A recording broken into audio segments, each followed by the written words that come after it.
Hello everyone, welcome to my channel Shri Roy education. তো আজকে আমরা 8th জুলাইয়ের কারেন্ট অ্যাফেয়ার্স দেখব। তো প্রথমেই সম্প্রতি উদ্বোধনী United Nations Global Dialogue on AI governance কোথায় অনুষ্ঠিত হয়েছে? তো অনুষ্ঠিত হয়েছে জেনেভার, সুইজারল্যান্ডে। আর ভারত এর প্রতিনিধি দলের নেতৃত্ব, ভারতের হয়ে প্রতিনিধি দলের নেতৃত্ব দেন কে না?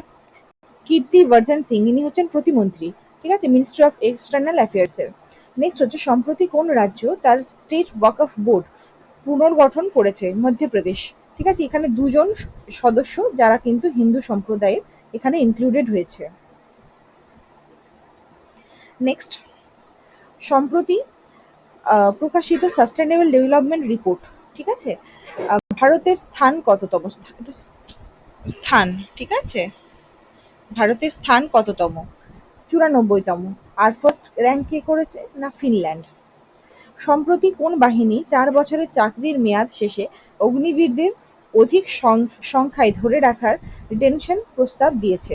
ঠিক আছে, অগ্নিবীরদের মেয়াদ কত ছিল? 4 বছর, ঠিক আছে, কিন্তু বলছে যে তাদের আরো যেন ধরে রাখা যায়, মানে 4 বছরের থেকে আরো এক্সটেন্ড করা হচ্ছে। এই প্রস্তাবটা দিয়েছে ইন্ডিয়ান আর্ম ফোর্স থেকে। আর এই অগ্নিপথ যে স্কিমটা, এটা লঞ্চ হয়েছিল 2022 সালে। সম্প্রতি ভারতের প্রথম গ্রিনফিল্ড ইন্টিগ্রেটেড রিফাইনারি কাম পেট্রোকেমিক্যাল কমপ্লেক্স কোথায় উদ্বোধন করা হয়েছে? ভীষণ ইম্পর্টেন্ট, সেটা হচ্ছে পচপদ্রা, রাজস্থানে, ঠিক আছে।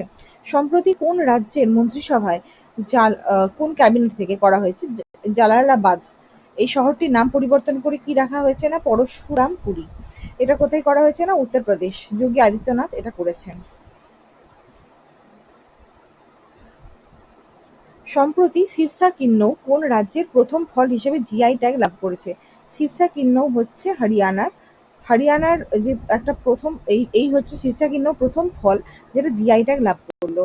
নেক্সট হচ্ছে প্রধানমন্ত্রী চা শ্রমিক প্রস্থান যোজনা, এটা ওয়েস্ট বেঙ্গলের একটা স্কিম। এখানে কত টাকা, মানে চা শ্রমিকদের জন্য এখানে করা হয়েছে।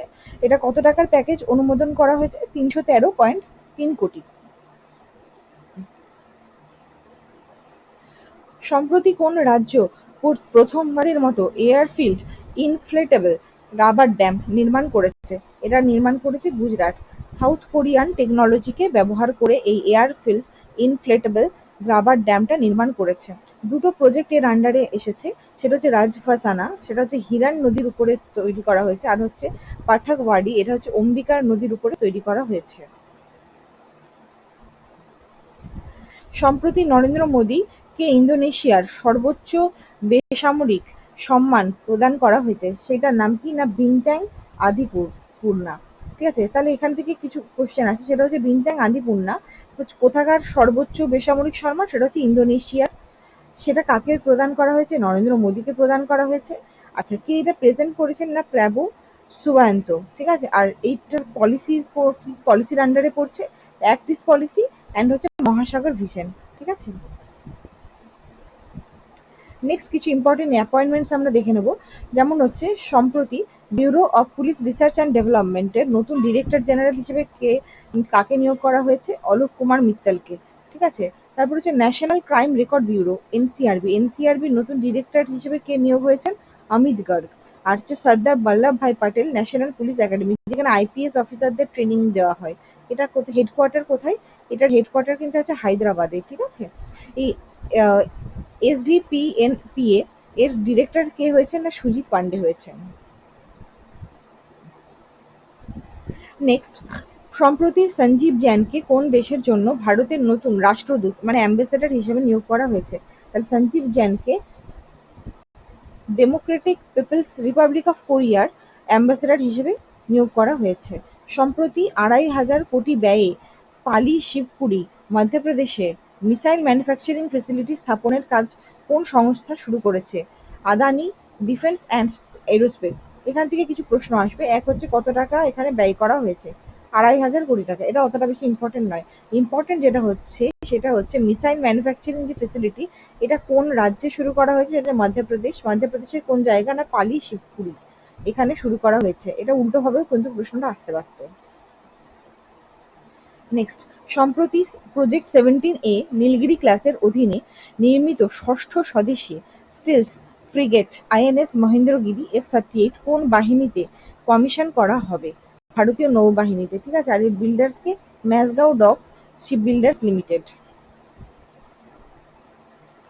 সম্প্রতি কোন দেশ ডিআরডিও তৈরি এবং ভারত ডাইনামিক্স লিমিটেডের উৎপাদিত ভারতের প্রথম স্বদেশী অস্ত্র beyond visual range air two air missile আমদানির সিদ্ধান্ত নিয়েছেন? সেটা হচ্ছে ইন্দোনেশিয়া। এখান থেকে প্রশ্ন এক হচ্ছে, কোন তৈরি কে করেছে? ডিআরডিও। আর কে?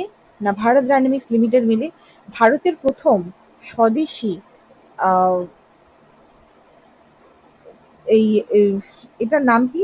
এয়ার টু এয়ার মিসাইলটার নাম কি? না অস্ত্র। ঠিক আছে, এই অস্ত্র নামটাও কিন্তু মনে রাখতে হবে। নেক্সট হচ্ছে, সম্প্রতি গগনায়ন মিশন এর অধীনে sub orbital launch vehicles for experiment মানে সলভ, যেটা এর সলিড মোটরের প্রথম গ্রাউন্ড টেস্ট কোন সংস্থা সফলভাবে করেছে? ইসরো থেকে করা হয়েছে। তাহলে গগনায়ন মিশন ইসরোর মিশন, সেটা এই গ্রাউন্ড টেস্ট যেটা সেটা কে করেছে? ইসরোই করেছে তার মানে। ঠিক আছে, তো আজকে এই পর্যন্তই। আহ, এখানে আমি প্রত্যেকটা কভার করেছি যা যা পরীক্ষায় আসার মতো। বিশেষ করে ডাব্লিউবিসিএস কে কেন্দ্র করে আমি এটা তৈরি করেছি, কারণ ডাব্লিউবিসিএস এ এখন যেভাবে কারেন্ট অ্যাফেয়ার্স গুলো আসছে সেই প্যাটার্নটা আমি এটা ফলো করছি। ঠিক আছে, তো দেখো, ভালো লাগলে চ্যানেলটিকে সাবস্ক্রাইব করো, ভিডিওটি লাইক এবং শেয়ার করো।